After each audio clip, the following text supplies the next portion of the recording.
You are listening to the Spactastic Mysteries podcast. We are continuing Anna Gale Line's second novel in the Jaguar and Peacock series, Without Clearance. Colonel Jessa Masters, a fearless and seasoned federal agent for the Intergalactic Intelligence Bureau, IIB, commands the SpaceVessel Liberty with unparalleled precision.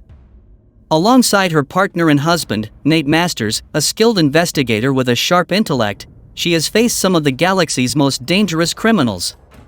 But nothing could prepare them for their next mission, a personal one.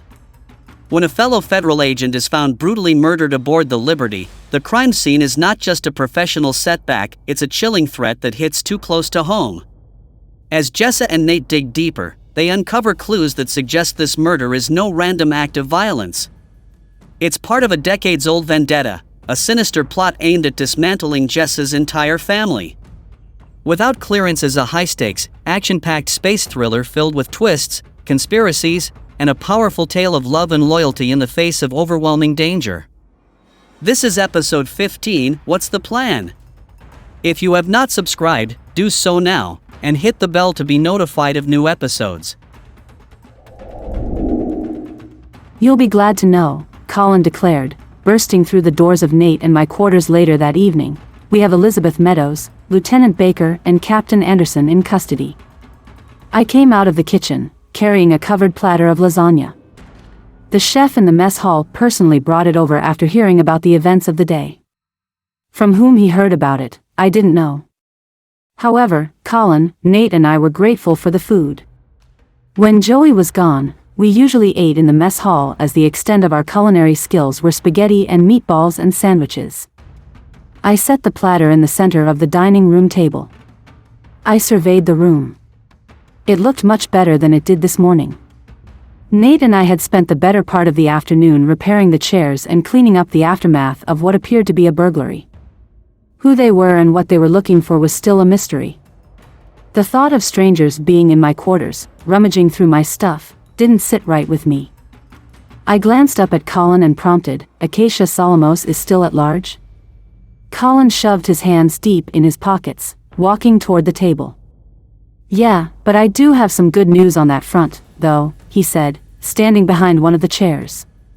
You were right. Alexis Sebastian's fingerprints and Acacia Solomos are a definite match. Incidentally, we found her fingerprints on the explosive. Have you been able to match Elizabeth Meadows, Lieutenant Baker's and Captain Anderson's to the Solomos siblings? I pressed as I moved back into the kitchen, returning with a pitcher of soda.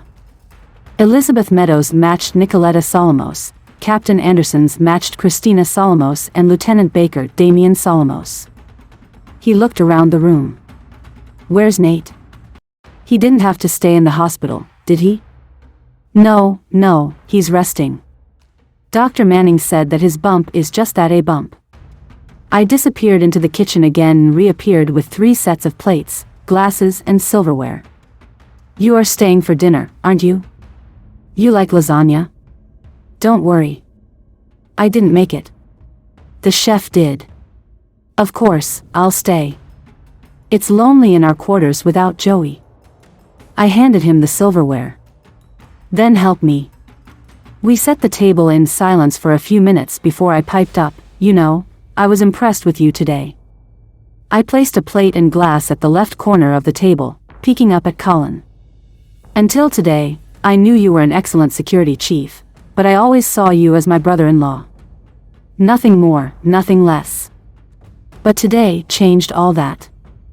I've always been in awe of you and Nate, but especially you, Colin confessed, placing a fork to the left of one of the plates, then a knife and spoon at its right. Nate and Ben, they had a great childhood. Not like you and me who had parents who could care less about us. Even with that background, you became a legendary agent and star vessel commander, balancing your family with your work, and you are excellent at everything you do. He did the same at the plate at the head of the table. I thought you weren't afraid of anything. To find out that you are afraid of small spaces, and still do your job as well as you did today is truly amazing. My claustrophobia didn't tarnish your image of me, I asked, placing the rest of the plates and glasses in a clockwise fashion. No, in fact, it makes me respect you more, he answered, setting down the last spoon and knife. We both have more respect for each other after today, Lancelot. I stood behind one of the chairs, across from the kitchen, resting my hands on its back. But I have a feeling this isn't over yet, Colin. Acacia Solomos is still out there. Whatever happens, together you, me, and Nate can handle it. He studied me for a moment, looking as if he had found great wisdom by just staring into my face. You have a plan, don't you? Of course she does, I heard Nate's voice behind me. I felt him slip his strong arms around my waist. Peak always does. I turned around in his arms, lifting my head up to look into his eyes. How are you feeling, Jag? I reached my hand up to straighten out his hair. He appeared as if he had just awakened. Good, Nate replied, bending down to kiss me.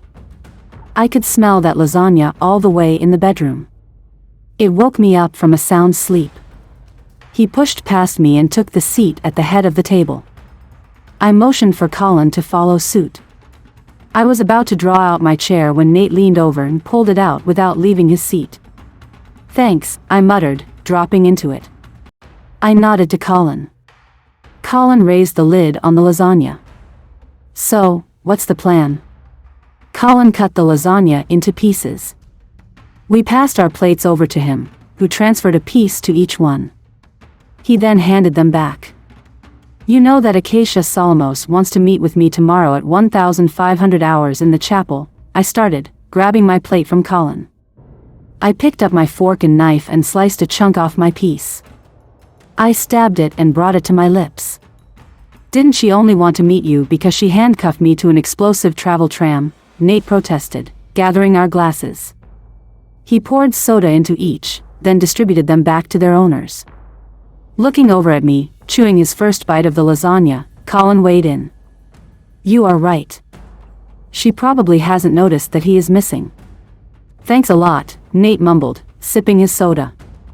That's not what he means, I explained, waving my fork in midair. We did a comlet and DNA scan and couldn't locate you. If it hadn't been for the overseer, we wouldn't have found you so quickly. I sank my fork back into my lasagna. But it could be a trap. Nate broke off part of his lasagna with his hands, popping it in his mouth. No doubt, it is, but we can't sit around just waiting for her to attack, I replied, picking up my glass. After taking a drink, I replaced the glass back on the table. At least, I can't. But what if you run into trouble, Colin required, looking up to catch my eye. Graham still has agents surrounding this vessel. At a moment's notice, they will be swarming the chapel. I put my fork with another piece of my lasagna to my lips, then ate it. And you two will be outside with guns loaded. Colin leaned forward, resting his elbows on the table. I understand that Brooklyn Curzon was going to shut down the Solomos drug ring, and that is why she was killed. He looked from Nate to me and back again.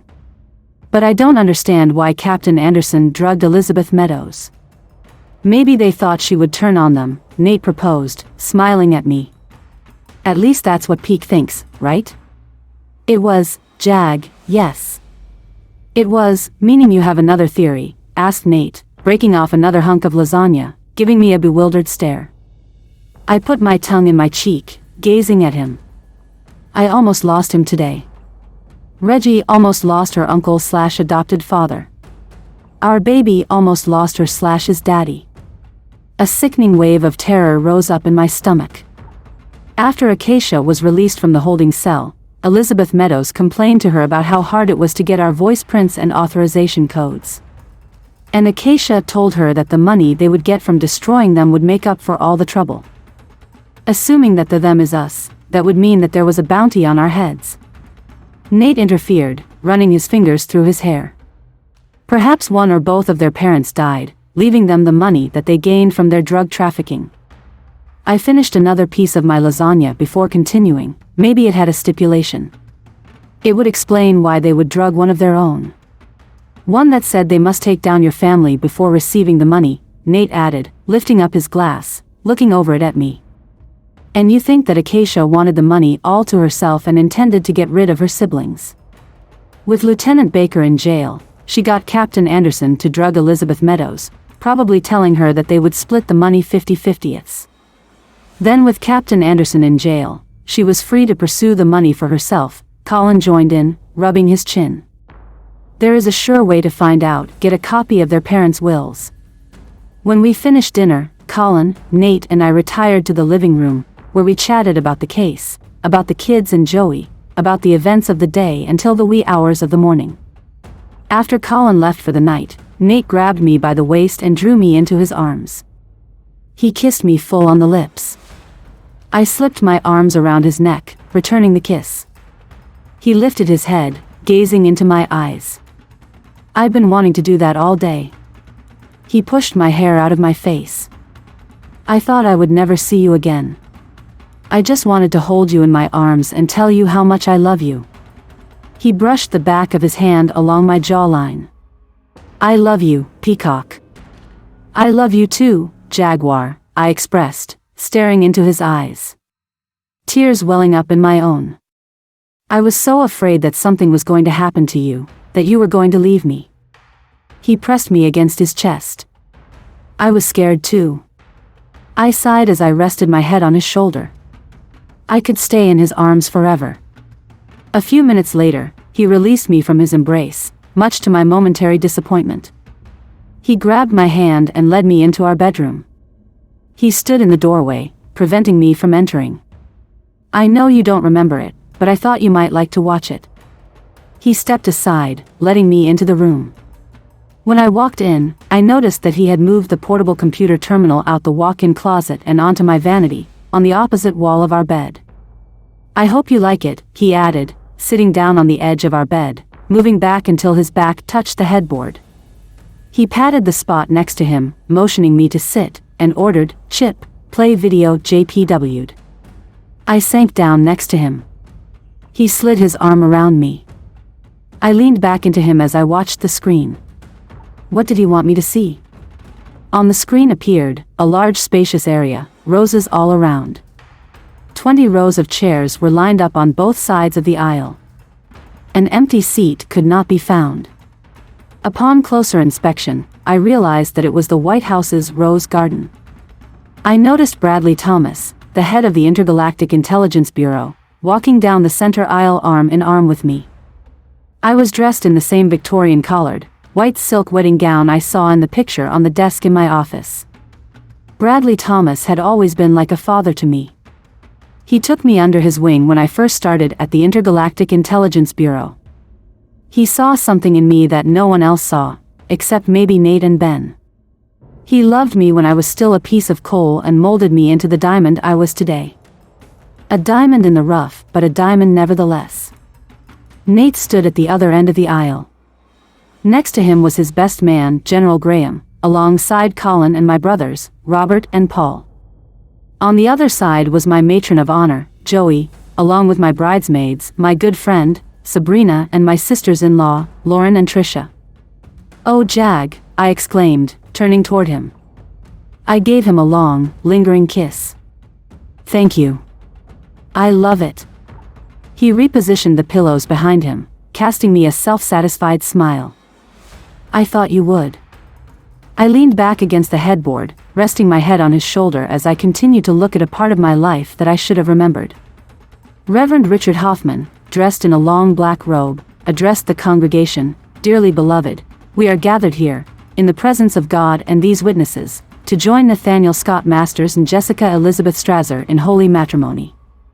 We are here to witness the glorious act that God is about to perform, the converting of their love for one another into the holy and sacred estate of marriage. But let us first invite God to join us."